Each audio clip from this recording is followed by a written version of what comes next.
Hi, welcome to the Space Vehicle Mock-Up Facility in Building 9 at the Johnson Space Center, where we are here with Bill Todd, who is the mission manager for our NEEMO mission.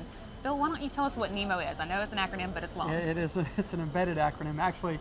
So it's NASA Extreme Environment Mission Operations, named after the famous Captain Nemo. And there's a reason that it's NEEMO, right? Oh yeah, 20,000 Leagues Under the Sea. Big fan of Jules Verne and all that, admittedly. Okay, and this mission is under the sea. So. Absolutely, it is. So this is our 16th NEEMO mission that NASA's been doing.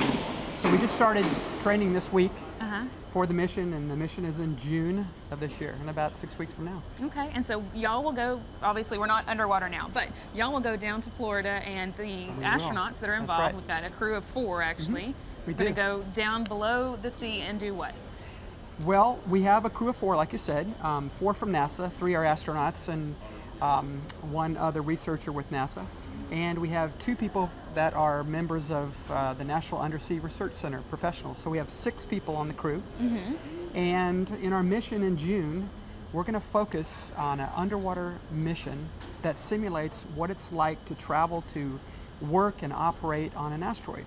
Okay, then I guess that's kind of a new and interesting question for NASA. What all are we looking at? It really is. It's we've done 1 more of these missions. Earlier in October we did one that had a little bit of weather that we had to deal with, so that was okay. So we're coming back at it again. We've iterated a few things, and we're going to deal primarily with the concepts, tools of developing ways to live and work on these asteroids. And it's a little bit tricky. NASA's never worked in a place where there's total absence of gravity on a surface itself.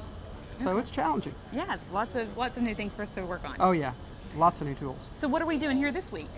So, well, we started the training this week for the crew, and what we like to do is we like to give classroom briefings about everything that they need to learn and how to live in this undersea environment, because it's more than just the space mission, it's also how to live and work in an undersea environment, which is new for them.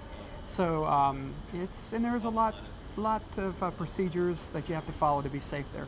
So what we're doing here today in this facility in Building 9 is we're learning about what it's like and what it feels like to work on a device that can keep you in a zero gravity state. So on this device you have nothing, what we call ground reaction force.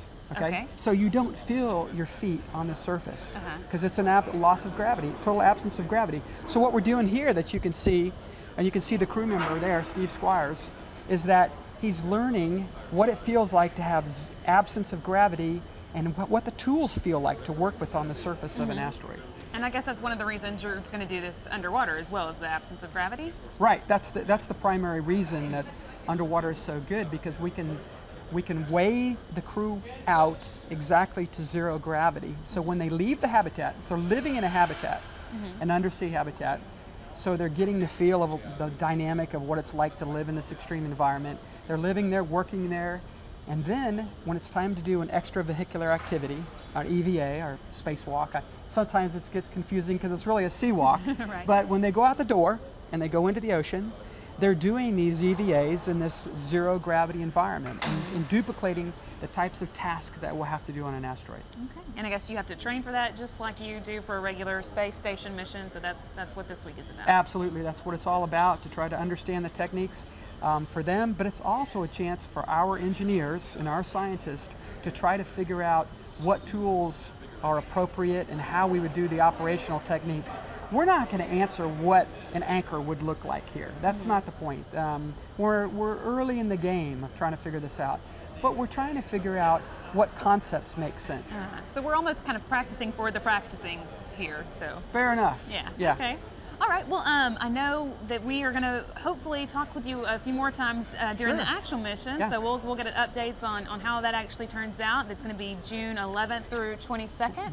And we'll have lots more to come on that, but in the meantime we're also going to be talking with one of the crew members who is in training this week, coming up next.